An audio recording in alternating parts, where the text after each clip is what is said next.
Bonjour à tous, j'espère que vous allez bien. Aujourd'hui, on se retrouve pour un nouvel épisode de Over the Results consacré à Cyber Sunday 2008. Voilà, donc je vais vous inviter à liker la vidéo dès maintenant et sans plus tarder, je vais vous parler du premier match qui voit Rey Mysterio battre Kane dans un No Holds Barred match choisi par le public comme tous les matchs de cette soirée-là.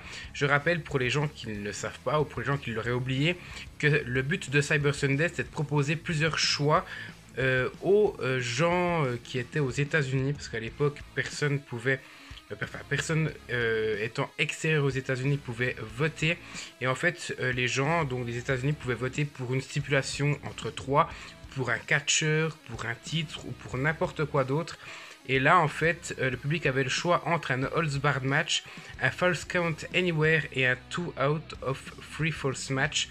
Et c'est le No Holds Barred match qui a été choisi par le public. Et je pense que c'est un bon choix parce que le match a été assez brutal. Kane va envoyer Mysterio baldinguer, très vieux mot, dans tous les sens. Il y a même des chaises qui vont être utilisées, des escaliers, mais vous verrez qu'à la fin, ça va se retourner tout simplement contre lui. Parce que Rey Mysterio, pour qu'il batte Kane, c'est pas avec la force physique, on va dire force physique contre force physique, qui va pouvoir l'emporter. Donc les objets sont très clairement là pour, alors forcément quand c'est au man Kane, ça va vraiment être des avantages de Rey Mysterio, mais pour pouvoir un peu s'équilibrer en fait, pour le match s'équilibre, Rey Mysterio avec des armes contre Kane sans armes, c'est plus ou moins équilibré. Et Rey Mysterio en fait va se faire dominer durant tout le long du match. Ce qui va un petit peu péjorer le rythme du match, simplement parce que si c'est pas Rey Mysterio qui domine, c'est Kane. Et Kane, vous le savez maintenant plus que moi certainement, il est assez lent, il a un catch lourd, c'est une personne avec un physique imposant, donc il est pas très rapide et de loin pas autant que Rey Mysterio.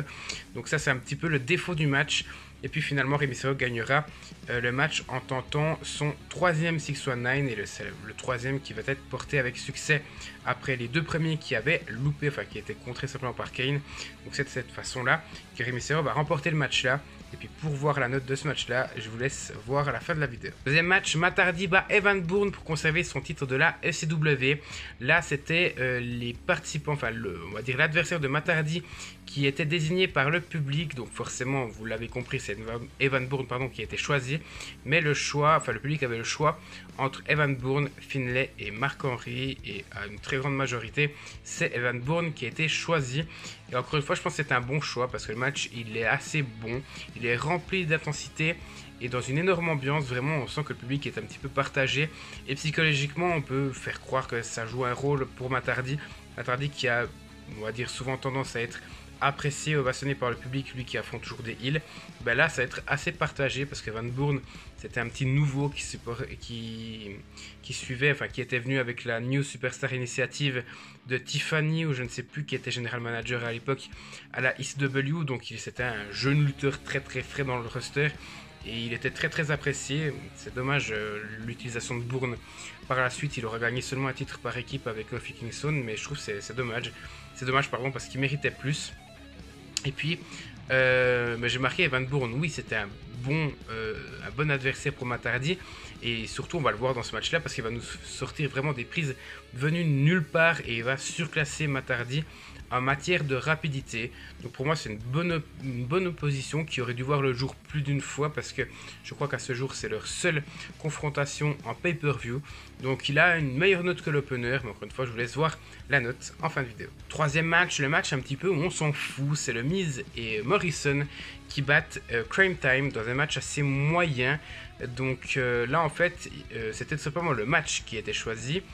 Donc il y avait ce match-là qui était proposé au public. Il y avait CM Punk et Kofi Kingston qui défendaient leur titre par équipe de Raw, enfin leur titre par équipe mondiaux à l'époque, contre Cody Rhodes et Ted DiBiase, donc la Legacy.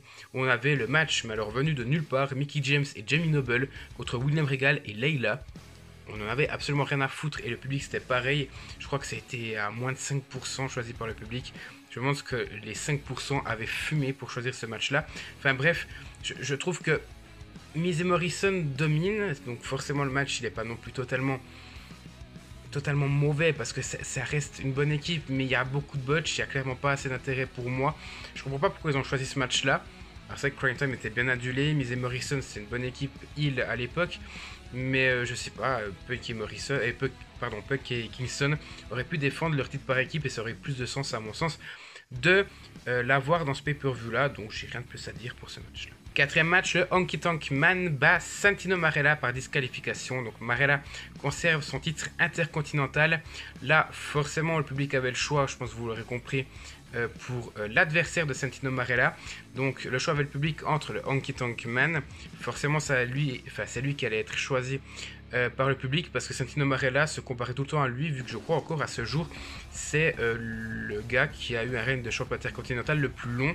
Si je dis pas de bêtises, il avait un règne de 63 ou 64 semaines et à l'époque Santino Marella en était à sa 11e semaine en tant que champion intercontinental, donc il disait qu'il avait envie de le battre, donc forcément le public a choisi Honky Tonk Man pour affronter Marella, mais les deux autres adversaires c'était Roddy Piper ou Goldust, donc forcément des légendes. Concernant le match, forcément vous allez comprendre directement, mais je l'ai mis à 1 notable, je le dis maintenant, c'est même pas un 0 sur 10, c'est 1 notable, parce que le match dure moins d'une minute, à peu près 1 minute et quelques. Pourquoi? Parce que Beth Phoenix en fait va maintenir le pied du Honky Tonk Man dans les cordes lorsqu'il se projetait dans les cordes, après 1 minute seulement comme je l'ai dit. En fait, ça, je trouve c'est con parce que il y a forcément des vieux fans, si je peux dire ça comme ça, qui auraient envie de voir une vraie confrontation d'Honky Tonk Man contre quelqu'un qui plus est pour le titre intercontinental vu que c'est lui qui a le record. Mais non seulement on ne fait pas espérer ces vieux fans là qui auraient pu justement espérer le voir ou le revoir champion intercontinental en 2008, mais en plus de ça, je veux dire, ça dure 1 minute, donc c'est nul, ça sert à rien dans le pay-per-view, donc voilà. Pour moi, il n'y a pas de bon moment, le seul bon moment c'est de voir Goldust et Roddy Piper après le match pour attaquer Santino Marella qui voulait s'enfuir avec Beth Phoenix, et finalement il se fera attaquer par les 3 légendes. Je trouve que c'est le seul bon moment, mais c'est totalement inutile. Je trouve que le 3e match plus celui-là, il fallait les enlever de la carte. 5e match, l'Undertaker bat le Big Show dans un Last Man Standing match et tient donc sa revanche du pay-per-view précédent où le Big Show l'avait battu. Et là, franchement, je trouve que le Last Man Standing match était la stipulation choisie par le public. Je trouve qu'elle est très bonne, mais là où je trouve pas intelligent, c'est dans les stipulations qui étaient proposées au public. Donc on avait forcément le Last Man Standing match, on avait un I Quit match et un KO match, un knockout match. Vous allez me dire qu'est-ce qui change en fait entre un KO match et un Last Man Standing match. Parce que en règle générale, quelqu'un est mis KO soit en lui faisant tomber le bras 3 fois, quand l'arbitre lui prend le bras, la personne KO, et dès que ça touche 3 fois par terre, la personne est disqualifiée, en tout cas l'autre gagne, ou soit on compte jusqu'à 10 comme à la boxe, et du coup un Last Man Standing match, en fait le vainqueur c'est justement une personne a rendu KO l'autre et que l'arbitre compte jusqu'à 10, donc c'est la même chose en fait. Donc n'hésitez pas à me donner les détails, est-ce que j'ai omis un détail qui fait qu'il y a une différence entre les deux matchs, mais je trouve ça dommage en fait, je trouve ça vraiment dommage. Puis le I Quit match, je pense que effectivement c'est une bonne idée de ne pas l'avoir choisi, dans le sens où l'Undertaker va pas dire I Quit, c'est une certitude, et le Big Show non plus, dans le sens où le Big Show était hyper crédible à l'époque, et le voir dire I Quit, ça aurait pas du tout été crédible justement de sa part.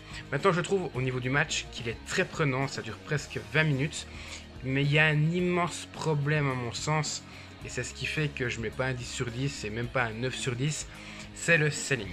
Parce qu'on a le Big Show qui va tabasser l'Undertaker pendant 20 minutes, et ce dernier en fait va se relever à 9 après un chokeslam, après un deuxième chokeslam, après un KO punch, et après un coup de chaise dans la gueule.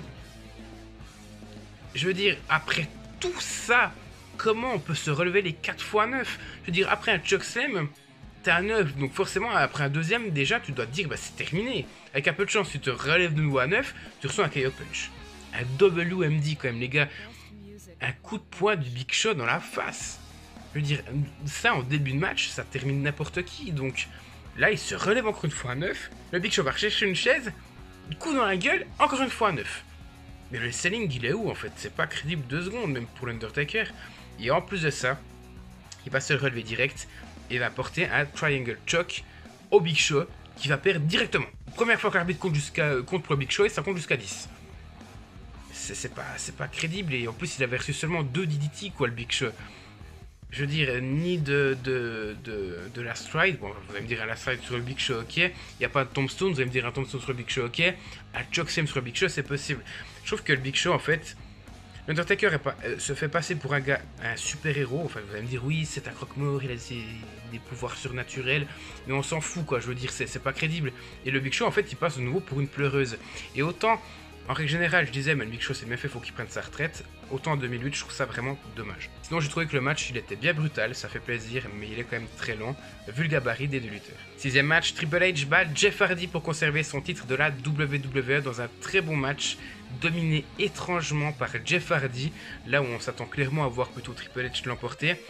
Jeff Hardy en était à sa troisième défaite, je crois, pour le titre de la WWE, 2 fois contre Triple H, donc celui-ci plus celui à No Mercy si je dis pas de bêtises, plus le match Royal Rumble, donc le premier pay-per-view de l'année, contre Randy Orton, donc ça fait troisième défaite pour Jeff Hardy, lui qui avait déjà battu Triple H à Armageddon 2007, donc l'année précédente, match qui déterminait le challenger numéro 1 au titre de Randy Orton justement pour le Royal Rumble de l'année suivante. Donc là, le choix proposé au public, c'était tout simplement l'adversaire de Triple H. On avait d'une part Jeff Hardy, d'une autre part Vladimir Kozlov, et la troisième option en fait c'était un triple threat match, donc Triple H contre Jeff Hardy contre Vladimir Kozlov pour le titre de la WWE.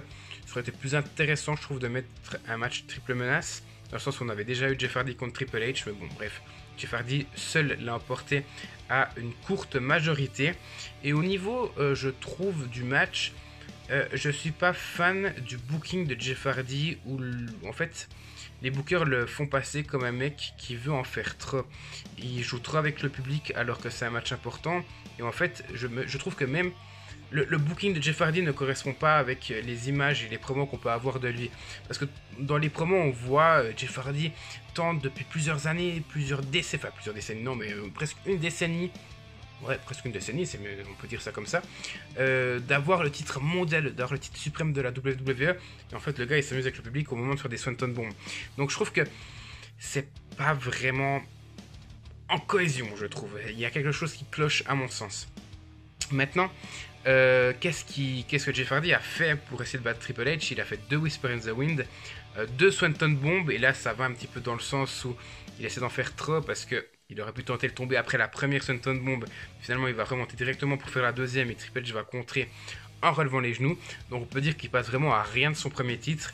Mais pour les gens qui ne le savent pas, qui ne suivaient pas la WWE à l'époque, il y aura eu plusieurs choses qui vont se passer, notamment à Survivor Series 2008 et puis à Armageddon 2008. Je vous ai pas encore fait la review, mais c'est là que Jeff Hardy va remporter le titre de la WWE, mais j'en parlerai à ce moment-là. Et puis qu'est-ce qui m'énerve un petit peu aussi dans le booking de Jeff Hardy, c'est que je le trouve pas vraiment résistant, parce que le match dure 15 minutes et Jeff va succomber dès le premier pedigree de Triple H. Et je trouve que il pourrait, autant je trouve que ça se voit que la WWE veut mettre Jeff Hardy sur le devant de la scène, le mettre dans le dans le main event, pardon, mais je trouve que le faire perdre après un pedigree, autant Roman Reigns se relève de 25 000 F5, autant Jeff Hardy pourrait au moins se relever d'un pedigree, même à l'époque. Donc voilà, le booking de Jeff Hardy, je ne l'aime pas beaucoup. Au niveau des matchs, je parle pas au niveau de la rivalité, je trouve que c'est du génie. Au niveau des matchs, je n'aime pas forcément ce qu'ils en font. Et puis au niveau du match pur, qu'est-ce que je peux dire? Il y a un bon rythme, pour moi c'est un bon match. Et puis je suis content de voir que Vladimir Kozlov n'est pas intervenu. On aurait très bien pu se douter qu'il allait intervenir parce qu'il n'avait pas été choisi pour le public. Mais justement, la WWE n'est pas tombée dans la solution de facilité, donc ça me fait plaisir. Et c'est pour moi le meilleur match de la soirée. Et enfin, le main event, Batista bat Chris Jericho pour devenir le nouveau champion du monde poids lourd dans un match à mon sens très fade de 18 minutes. Là, le public avait le choix de l'arbitre spécial du match, donc entre Shawn Michaels, Stone Cold Steve Austin et Randy Orton. Et finalement, c'est Stone Cold qui va être choisi à une très large majorité. Maintenant, au niveau du match et surtout au niveau de Batista et Chris Jericho, pour moi, je trouve que j'ai dit c'est fade, mais parce qu'il n'y a aucune alchimie entre eux. Je trouve qu'il n'y a aucun rythme, il n'y a rien, il n'y a aucune histoire qui est racontée. Pour moi, le seul bon moment, c'est lorsque Stone Cold va être mis au sol par Batista. Batista va pas faire exprès en voulant attaquer Chris Jericho. Il va foncer dans Stone Cold qui va tomber à l'extérieur du ring, donc on va pas le voir pendant un moment. Et en fait, Chris Jericho va apporter un code breaker sur Batista. Mais Shawn Michaels, donc, qui était censé être la solution de secours vu qu'il avait plus de pourcentage après Stone Cold vient et va essayer de faire un compte simplement pour Jericho, mais va faire un compte ultra lent, vraiment. Un compte toutes les 10 secondes. Jericho, ça va le saouler, mais justement, il y a JBL qui va intervenir, qui va prendre Shawn Michaels par le pied, le mettre à l'extérieur du ring et lui porter sa prise de finition, donc le Cross the Line from Hell. Et là, forcément, on a Stone Cold Steve Austin qui est d'un côté KO. De l'autre côté, on a Shawn Michaels qui est KO lui aussi. Donc on aura forcément le troisième arbitre, Randy Orton, qui va prendre sa place et qui va attaquer Stone Cold qui voulait revenir et qui va essayer d'aider Chris Jericho à devenir champion. Donc Jericho va porter un coup de chaise à Batista sous les yeux de Randy Orton, mais ça va aller que jusqu'à 2. Puis Stone Cold va revenir et va porter son stunner sur Orton. Il va tenter aussi d'en faire un sur Chris Jericho qui va le contrer, mais qui va recevoir une Batista bombe justement après la distraction, si on peut dire ça comme ça, de Steve Austin. Et Batista va devenir champion poids lourd de cette manière là. Je trouve que le finish c'est du génie, mais ça dure 1 minute 30, 2 minutes. Le match dure 18 minutes, donc on a 16 minutes, les 16 premières minutes à mon sens qui sont très très fades et je me suis clairement fait chier. Voilà, donc on se retrouve avec les notes. Donc comme vous pouvez le voir, le main event récolte un 7 sur 10. Je pense que je suis très très généreux avec ce match là. Le meilleur match c'est Triple H contre Jeff Hardy qui a un 9 sur 10. Puis le plus mauvais c'est Miz et Morrison contre Crime Time qui récolte un 5,5 sur 10. Voilà. N'hésitez pas à me dire ce que vous en pensez du show, de mes notes. Est-ce que je suis trop généreux selon vous ou non? Et puis je vous remercie d'avoir suivi cette vidéo et on se retrouve tout bientôt pour la suite de la chaîne.